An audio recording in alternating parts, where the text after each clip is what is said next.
So what happens after death? What happens if I die unaware? What happens if I die aware? So once again I want to warn you, if I go into these spaces, I'm going into areas which are not in your experience. So the only option that's left to you is, whatever I say, to believe it or to disbelieve it. I don't like to put people in such a… It's an obscene situation, compelling you to either believe me or not believe me. I think it's obscene to to push people into that situation where you have to believe me or you don't believe me,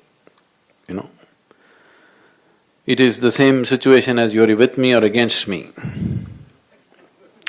It is I don't like that But now that you asked the question, what happens? See, the most important thing for you, if you really want to know, if you just want to listen to your story, that's different. If you really want to know, the most important thing is that you must know what is happening to life now, isn't it? You're here. What is happening to this life now? How is it happening? If you strive to know this, and if you know this, you will know everything. If you know just this one, you will know everything that's worth knowing in the existence. That's how it is. You just have to know this, that's all. If you know this piece of life, you will know everything that's worth knowing in the existence. That's all you need to know. That is why for ages people have been saying, know thyself or whatever. People have been saying that, isn't it? So how to know yourself? Everything that we are doing is just to set up the necessary fundamentals so that you will be able to know. If I tell you, you are soul, you are beautiful, you are love, people are making statements, God is love. How do you know? How do you know? No, my Krishna has told me, my priest has told me, somebody else has told me, all that is fine. But how do you know they know? How do you know that Krishna knows? I'm asking you. See, I'm not saying this with any disrespect or anything towards them. But how do you know? How do you know that Krishna knows, or Buddha knows, or Jesus knows, or anybody knows? How do you know? What parameters do you have to check them out and say, okay, this guy knows? How do you know? Huh? What kind of life did they live? The examples that what they demonstrated in their life and the examples that they set for people. See, Krishna is 3,500 years ago. Gautama the Buddha is 2,500 years ago.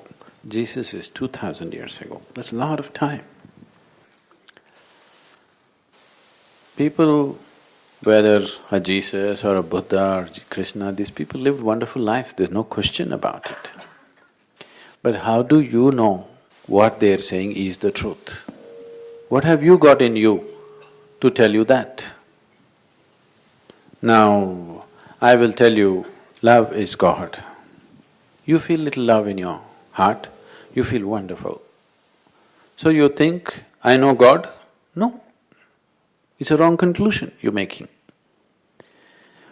Now, people are always saying love is God. Please look at this sincerely. Love is a human emotion. Human beings are capable of being loving, isn't it so? Are they? Are you capable of love? Yes. Why? People who have no love in their heart, they are the people who exported love to heaven. Why are you saying love is God? It's very much a human possibility, isn't it so? Yes or no? Human beings can love immensely, isn't it? If they are willing, if they are not prejudiced, a human being is capable of tremendous amount of love. Why should it come from heaven? It doesn't come from heaven even now. If you have a dog at home, A dog is extremely loving, isn't it? Yes? Licks you up head to toe, isn't it so out of his love? Doesn't he? Dog is love, no question about it. God is love, I don't know. I'm not saying he's not, but you don't know, isn't it so? See, this is not in any kind of disrespect or any kind of desecration of what is there, but this is if you want to grow, you must start where you are. Otherwise, we'll believe so many things. But if you meet somebody who believes something totally different, these two wonderful beliefs will clash. Isn't this happening? Two great religions are all the time clashing and killing. Don't think these people are killing some extremists and this and that. They are the real religious people. Because they believe. You should have seen this, I don't know if any of you saw that. Before United States attacked Afghanistan, all these Taliban leaders, you've seen them how they are? They got nice big turbans like this, long beards and nice guys. Really, there's something very… they're terrible innocents, I'm telling you. They firmly… Just before that, the Buddha statues were blasted, that was the time. So because the attack was imminent, they called for a press conference. About 8 of them, the press conference, all international press asking them all kinds of questions. What are you doing? You blew up this, this Buddha statue, you're treating a woman like this, you're torturing these people, that, this. Whatever you say, those guys are so innocently coming out and saying, see, in our holy book Quran, this chapter, this is what it says. So we're just doing that. When you look at them, they're genuinely saying it. They're not pretending people because they're staking their life. See, these people are not just making up things because they 100% believe it.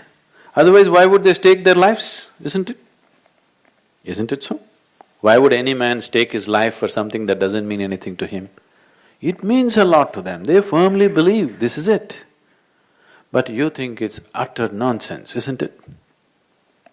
But it is not so for him. So what I'm saying is, let's not go by belief systems, let's explore life. Whatever, initially, this is also there, at different phases of their life, they said different things.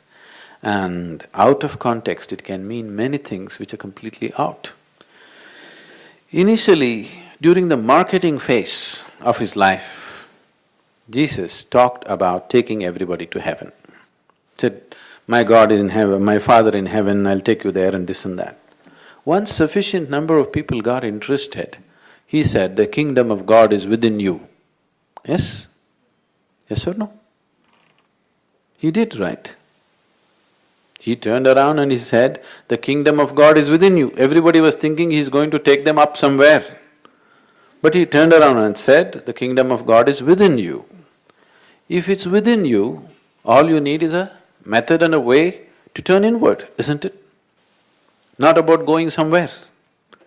So, whatever he might have said, it could be totally out of context. Out of 2000 years, people might have twisted and turned and put it completely out of context. You take a piece of what somebody has said without taking the whole context of what he could have said.